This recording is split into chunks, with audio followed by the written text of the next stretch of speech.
Hi dads, Craig Wilkinson again here to answer your burning dad questions. Today we're dealing with a challenging issue, quite a common one, and it won't apply to all of you dads, thank goodness, but it's the issue of dealing with a difficult ex. One father's asking, how do I deal with always being made out to be the bad guy in a court situation, even though I haven't done anything wrong that I know I'm just vilified in court. Another dad asked, how do I deal with an acrimonious ex-wife who keeps bad-mouthing me to the children and just generally making the situation very difficult and making me look bad in the eyes of my child? Now, I myself went through a divorce. It's not plan A at all. And my friend Luke Finn does a lot of fantastic work at saving relationships and saving marriages. And the first thing I'd say is if you're on the verge of that or about to go through it or even in a separated state, do your absolute level best to rescue the situation, to make it work. Consult great guys like Luke Finn to really get help to just make it work, even though it feels like an impossible situation. But it happens. Divorce happens. We have acrimonious exes. I remember so clearly some of the nightmare times that I had, the times of deep despondency when there was that in my life, when my ex was just playing really dirty. Sticking by the book and saying if Luke's not back by 6 o'clock, there'll be hell to play. Just really being unreasonable. And it happens. Those kinds of things happen. Divorce attorneys and often judges tend to favor the mother more, and it can be a very, very difficult situation. There's a thing called parental alienation, and that's a very, very rough and tough and unfair and toxic scenario where often moms use their kids to punish the fathers. They get restraining orders put in place against the father, even without any foundation whatsoever. So this is a common thing that a lot of guys go through. But here are a couple of tips. Number one, be the bigger person. Always be the bigger person. Remember, you as a father are in this for the long haul. You're not in it just for this period of time. And although this time is extremely tough, you're in this for the lifetime of your children, for your lifetime, and for the whole childhood of your children. And so you need to really play the long game. There's a beautiful saying that says, don't make short-term decisions. They're based on short-term pain that are going to have long-term impacts. So we need to really be careful of reacting to the moment. And it's tough because you feel alienated, you feel unfairly discriminated against, you feel like your relationship with your children is being affected, and it's extremely, extremely tough. But be the bigger man.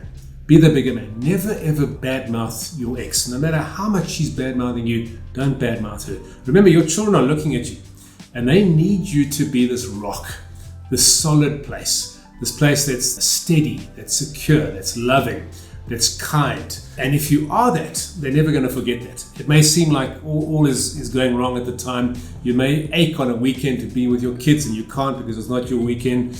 You may feel as though you're being unjustly accused of all kinds of things, but be the bigger person. Be the bigger person. Never say an unkind word.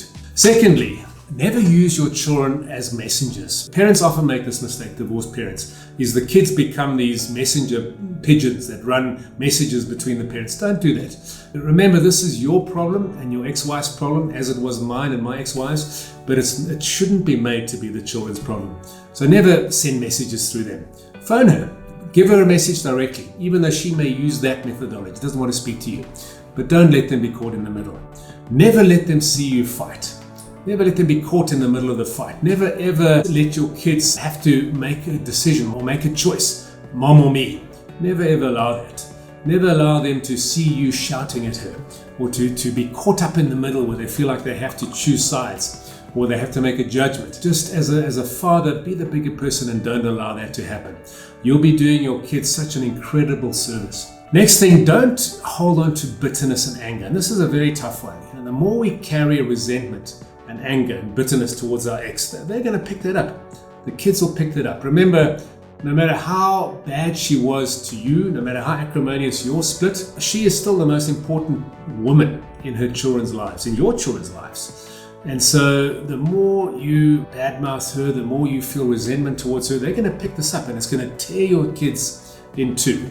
So get rid of bitterness, get rid of anger, and bring about forgiveness. Remember, forgiveness is not justifying or rationalizing the bad behavior of someone else. Forgiveness is simply taking back your power, not allowing their bad behavior to affect your emotional health and your status and your ability to love and walk in peace. The next thing to do is to maintain a presence in your children's lives. With this parental alienation, there have been terrible cases where the moms have tried to steal their kids basically away from the father, alienate the father, push him aside.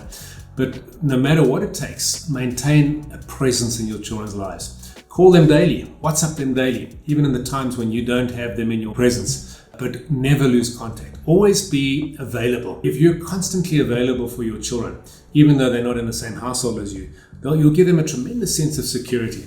I remember with my daughter and I, we used to phone each other every single day. After the divorce, I'd phone her every day. And sometimes it was a 30-second call. Hey, my precious, how are you doing? Dad, I'm doing good, etc., etc. You could hear she didn't really want to talk much.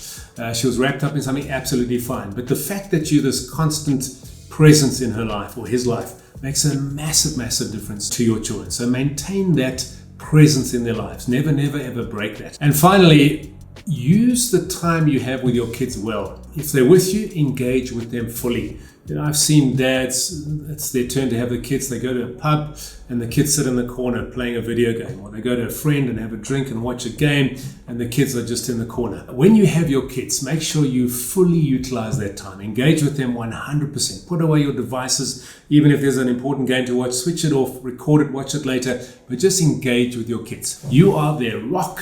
You are their father. You always will be their father. You're in this for the long game. So be that steady, secure, emotionally engaged, present rock who models to them a high EQ and a loving, caring, nurturing soul. I tell you something, this will pass and your kids will thank you forever. Even if they don't thank you now, there will come a time when they realize, wow, my dad was amazing. Because you are amazing and you need to give them your very best. Thanks guys, we'll tune in again for the next session of Your Burning Dad Questions.